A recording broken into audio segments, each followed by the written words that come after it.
Welcome to Kansas Ag Report. I'm Ken Rogers. On this week's program, we have another round of Ag in the Courtroom with Dr. Roger McMullen from the Washburn School of Law. Several issues have been working their way through the courts that could have an impact on the farm and ranch. We'll also have updates from the Kansas Soybean Commission, Kansas Department of Agriculture, and Kansas Grain Sorghum, along with the weekly look from Kansas Livestock Association and market information from Pinion, a division of Kcoe Isom. Kansas Ag Report brought to you in part by the Kansas Soybean Commission, the Soybean Checkoff, progress powered by Kansas farmers. Kansas Farm Bureau, a grassroots ag organization representing the state's farm and ranch families since 1919, kfb.org.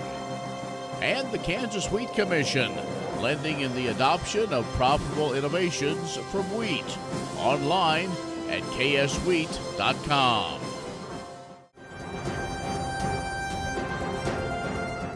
In agricultural news from agview.net, China shook up the U.S. feed grain export market over the last year, purchasing massive quantities of U.S. soybeans, sorghum, and corn.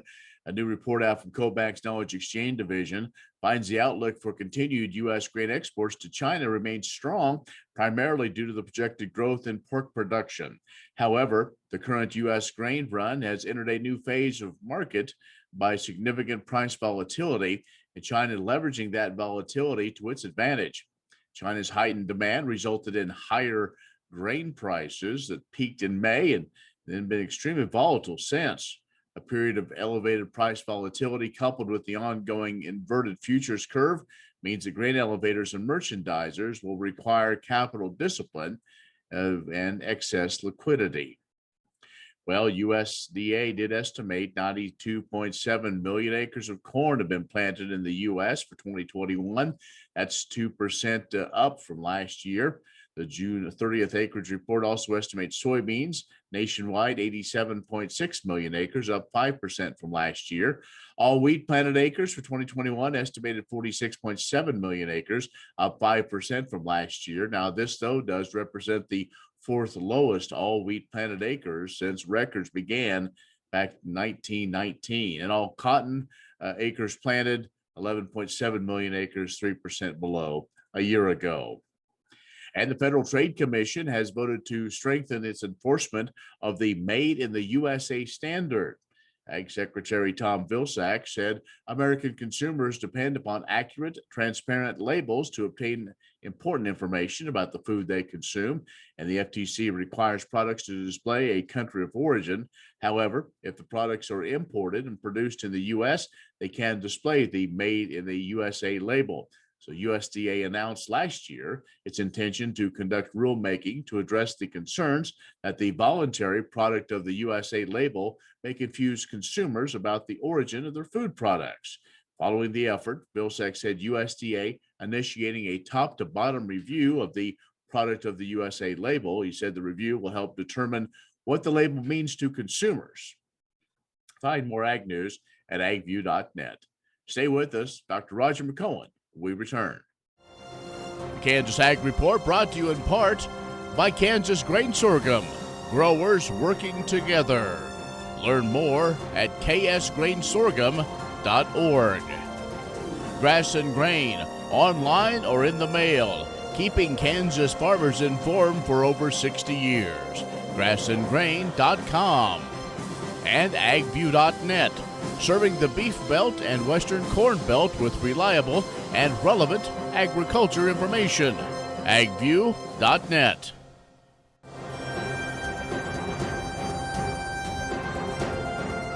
And joining us once again for another Ag in the Courtroom segment is Dr. Roger McMullen from the Washburn School of Law. Good morning, Roger. Good morning, Ken. How are you today?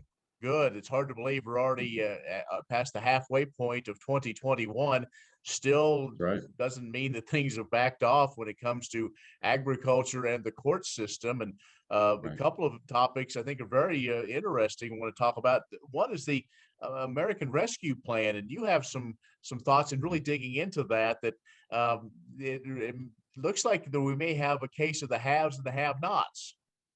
Yeah, the courts have had some thoughts on this recently. There are two programs in ARPA, the American Rescue Plan Act, that the courts have looked at recently, and they have put both of these on hold as constitutionally defective, as being racially discriminatory. One of those is the Restaurant Revitalization Fund, and that fund was set up such that only during the first 21 days of disbursement of fund monies, grant monies from the fund, socially disadvantaged restaurants could have funds distributed to them. Everybody could apply, but funds would only be distributed to those that were majority minority owned. Well, we had a restaurant owned 50% by a husband and wife. Husband and wife owned 100%. Husband was white and his wife was Hispanic. She didn't own more than 50%. They were deemed ineligible during that distribution period, that early 21-day period. And so they challenged this as saying, well, the way you have defined socially disadvantaged for purposes of getting priority is racially discriminatory. And the court said, you're right. And the Sixth Circuit, United States Court of Appeals for the Sixth Circuit, said it's unconstitutional as racially discriminatory. And so it is on hold as it pending further appeals, basically, as well put it. The other one is the USDA loan forgiveness program, which is in another section of ARPA. And of course, that's important to agriculture. And one of the classifications in terms of the way they dispersed funds in that, they said it had to be women operated farms and veterans operated, and then those operated by socially disadvantaged farmers. Well, the way that the rules define socially disadvantaged farmers was done on a racial basis, and it excluded all white farmers. You couldn't be socially disadvantaged if you were white. And the federal district court in that one said that's race-based, and they entered a universal restraining order stopping USDA from dispersing funds while that goes through the court system. So, the lesson on these, the big takeaway is you can't discriminate based on race. And even in the USDA case, or excuse me, in the restaurant case, they said you can't discriminate based on gender. And so to give women a preference, you can't do that either. So just, Lady Justice is supposed to have a blindfold on, and the government, when they disperse funds like this, is supposed to have a blindfold on, and they didn't do it in these situations, and the court stopped it. All right, interesting stuff. I know both of those topics have been in the news recently. Dr. Roger McMullen from the Washburn School of Law is joining us. More to talk about, so let's take a quick break. We'll come back and continue our discussion in a moment. Kansas Ag Report brought to you in part by the Kansas Livestock Association, supporting members' business interests and meeting consumer demands. KLA.org. Oldie Seed Farms, carrying soil-specific seed. Find them on the web at oldieseed.com. That's OHLDE seed.com. And Kansas Corn, building the future at kansascorn.com. Many seed companies claim to offer the latest genetics, but how many have tested those genetics in soils just like yours? The Oldie Seed Know to Grow research program has fully tested the latest seed genetics in soils that are right in your neighborhood. The Oldie Seed Know to Grow program can recommend the best performing hybrids from technologies like Enlist, Extend, and Liberty Link that will optimize the yield and profit of every acre on your farm. Contact Oldie Seed today.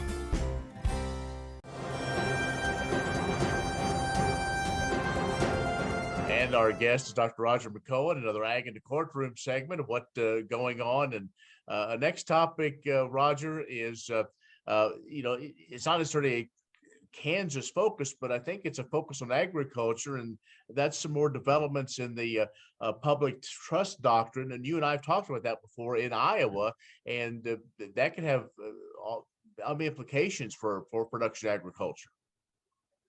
Yeah, and just by way of review, the public trust doctrine is actually pretty old. It goes back to Old England, and it came over in the United States and found its way in the common law in the United States. And the states have, many states have statutory versions of the public trust doctrine that put borders and boundaries upon it. What it is originally was a doctrine, a legal doctrine that was utilized, saying that the seas could not be privately owned in the intertidal waters. So you can't claim that for your own. That's to be used as the public to transport goods across and people across, and commercial fishing in certain areas. That it cannot be privatized.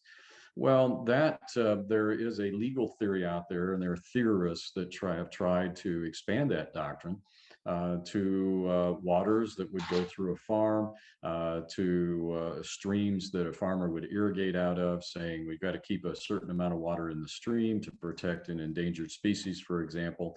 Can even apply to oil and gas exploration to limit, and basically the expansion of this would say these natural resources are owned by the public, and so we should conserve those. Well, when you expand the doctrine like that, it impacts private activities on land. And of course, that's the big asset for farmers and ranchers. And so farmers and ranchers are right in the crosshair of any expanded doctrine. There's been a battle in Iowa for a good 10 years or so, an attempt by certain groups and certain individuals to expand the public trust theory to apply to certain farming practices that would result, they think, in the reduction of phosphorus and various nitrates, finding its way into a water course that would then flow to Des Moines, the urban area there, and cause more. Their argument is it causes more efforts and more money to be expended to clean up the water so that the urban area in Des Moines can drink it. And so they wanted the public trust doctrine expanded because they thought, well, the legislature is not taking action. We're not getting what we want through the legislature, so we're going to force this through the courts with an expanded doctrine. And that hit the Iowa Supreme Court middle of June. And the Iowa Supreme Court said, no, we do have a version of this in the code in Iowa, and it's very narrow, and we're not going to expand it. It's up to the legislature to make those decisions. They said this is a public policy decision. And simply because your members, they told the plaintiffs, feelings, they might feel better if the river were cleaned up and their drinking water would cost less. That's a policy issue to be decided by elected representatives, not by the court. So the court refused to expand the doctrine. And that's the correct result. That really is a policy decision as to what we're going to do with water quality in the state, for example. The legislature sets the policy, and then you have the Department of Agriculture and various other departments that implement the rules in accordance with that policy. So that was a good lesson that the court towed the line there and didn't cross into the legislative branch of government. All right, and quickly, some more developments when it comes to the federal land and some taking cases. Yeah, there was a really important Supreme Court opinion. And of course, in late July or late June, right at the end of their term, the Supreme Court kicks out what many of us view as the most important opinions of the whole term. They just come in rapid fire. And we had a Supreme Court opinion actually involving a law and a regulation that resulted from the efforts of what Cesar Chavez was doing in the late 60s and early 70s in California. And California came up with a law, left it up to the Labor Department to regulate this, to come up with the implementing regulations. And what it did is it gave union organizers the right to come on a farm's premises for up to 3 hours a day for up to 120 days a year to organize those farms' workers. And what you had in this situation were a couple of farms, a strawberry farm in North California, another farm in the Fresno, and union organizers came on at 5 a.m, had bullhorns and were yelling things and trying to organize the workers, really disrupting what was going on at the farm. And the court said a lot of the workers just got fed up with it, and they went home. Some of them did pay attention to what the union workers were saying, but it was really disruptive to the businesses. And so they sued, saying, look, when you give someone access to our property like that without notice, and they can come on and do whatever they want to do, you've really taken a property right from us. And they said it's an easement that you gave them, and we're not getting any benefit in return. We're not getting any regulatory benefit from this at all. And that was the issue before the Supreme Court. Is that a taking of a private property right requiring compensation? And the court said, yeah, that's unconstitutional. It's a violation of the Fifth Amendment. That is a taking of an easement. And so very, very big case.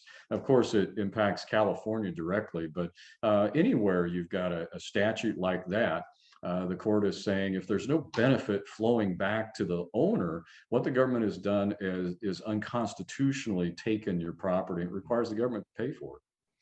All right, Roger, if folks want to learn more about these topics we've talked about and other things on your blog, how can they access that? Through the homepage of my website, which is washburnlaw.edu/Walter, WALTR, or just a general internet search for Washburn Walter. And they can find the blog on the homepage. Down the left-hand side is the agricultural law and taxation blog, part of the Law Professor Blog Network. And there's a way to sign up for an email alert when I add a new article to the blog too. Very good. Dr. Roger McMullen from the Washburn School of Law. He is a tax and ag law specialist there. So stay with us. We'll have more coming up. Next time you see a beautiful field of corn, reach out and thank the farmers who work tirelessly to raise corn for livestock feed, renewable fuels, and exports to feed a growing world population. The farmers on the Kansas Corn Commission work for Kansas Corn with grower-funded checkoff dollars that support foreign and domestic market development, research, promotion, and education to expand opportunities for Kansas farmers. To learn more, visit kscorn.com.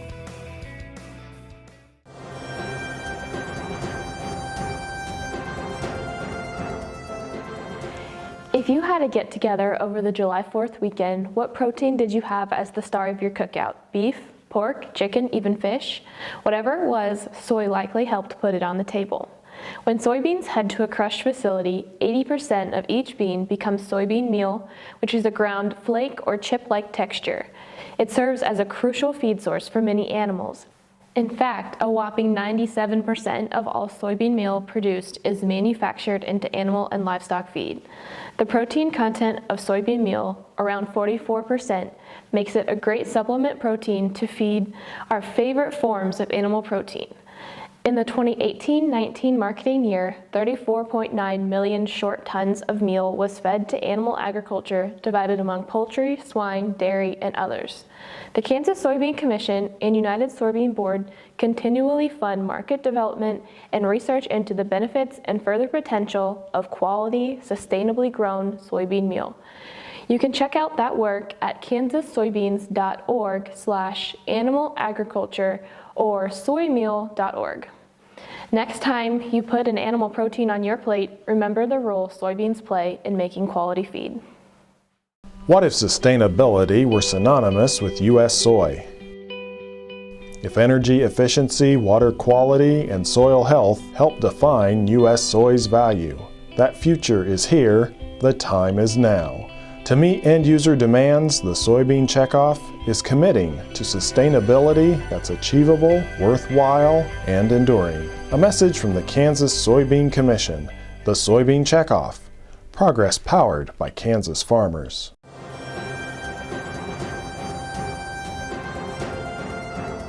The Kansas Department of Agriculture is excited to invite you back to Manhattan this summer for our 6th annual Kansas Governor's Summit on Agricultural Growth on Thursday, August 26th.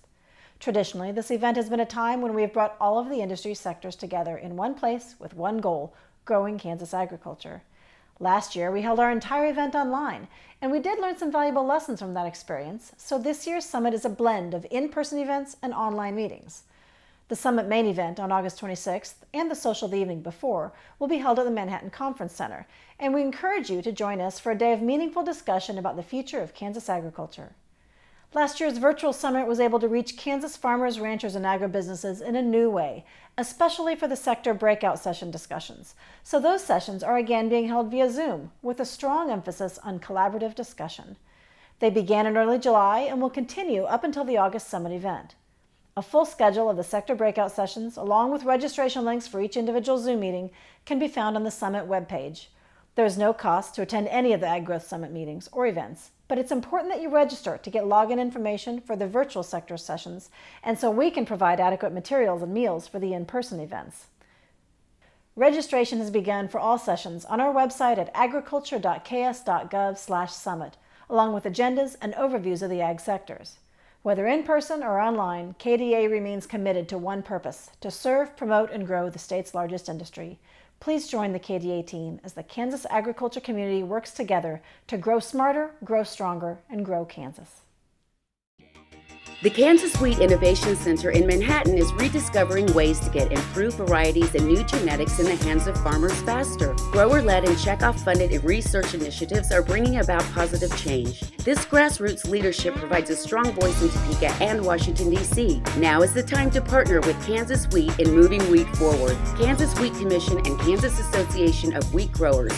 Farmers investing in their future and yours. Log on to rediscoverwheat.org.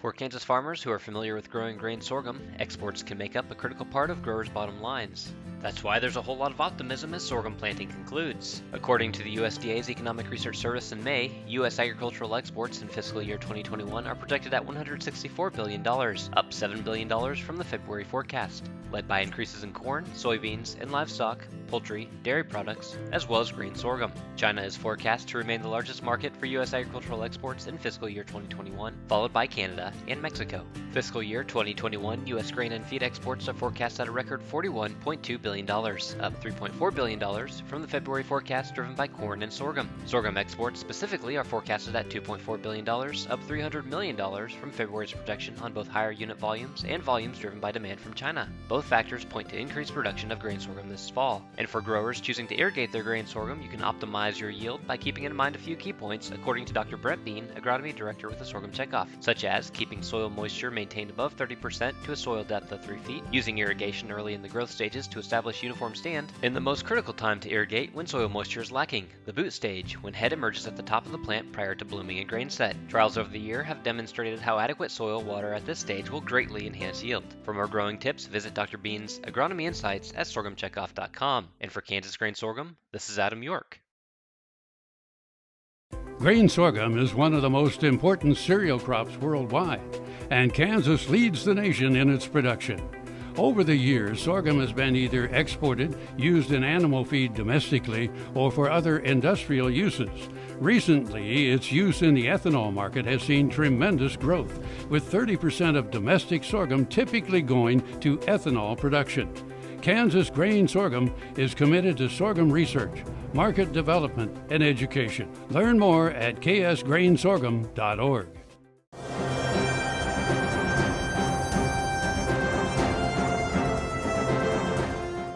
The Beef Improvement Federation presented 2 Kansas ranches with national awards during the group's annual convention in Des Moines, Iowa.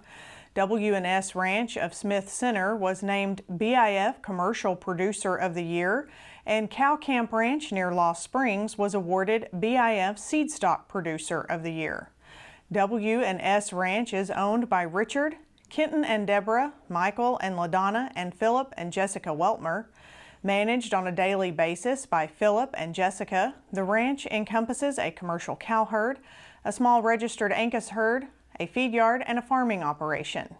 Cow Camp Ranch is owned by the Bruner family. Kent Bruner and his son Nolan manage the day-to-day activities on the ranch. The registered cow herd was founded in 1969 using some of the original Simmental genetics that were imported into the U.S. Today, the herd consists of registered Simmental, Sim Angus, and Angus cows.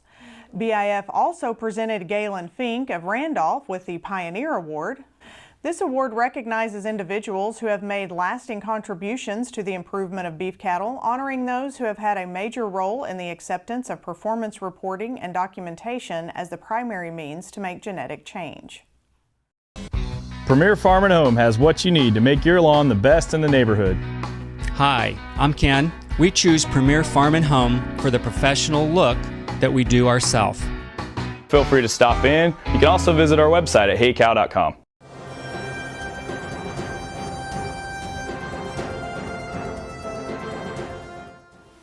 Good morning. I'm Eric Osterhaus with Pinion Ag, a division of Kcoe Isom. Well, our much anticipated June 30th acreage report has come and gone, and once again we were handed somewhat of a surprise as acre numbers came in on the lower side of our expectations. We expect the market to continue to be volatile moving forward, as it seems that the market wants to hang on every weather forecast, even just a change to that forecast. We have a long way to go till our corn and soybean harvest, and really the traders have been very willing participants here so far, both on the positive and the negative side as it suits them. Neither corn or soybeans have much wiggle room in regards to yield this year if we want to maintain a comfortable ending stocks number. And the general belief that is that until more is known in regards to crop size, the breaks will likely appear to be buying opportunities for end users, and the bears may have a pretty hard time holding on to their position if any bullish signs appear. One crop that is not in the same place as corn or soybeans is our wheat crop. Wheat harvest is proceeding with reports coming in from several areas showing a good yield, if not great, in some locations. It appears yield has been running above expectations, but test weight and protein have generally been lacking. There may be some good marketing opportunities for those lucky folks there who managed to raise both high protein wheat as well as good test weight. As always, if you have any questions on these or any markets, please give us a call at 888-452-8751. Have a productive day. Well, that's our show this week. We're already in the second half of the year. That means getting closer to county fair time. So we encourage you to go and support those young folks who have been learning and working hard on their projects. It's also a good time to be social with your neighbor. You may not have seen them for quite a while. So be social with us at KansasAgReport.net or our social media channels. Thanks for watching. I'm Ken Rogers. We'll see you next week.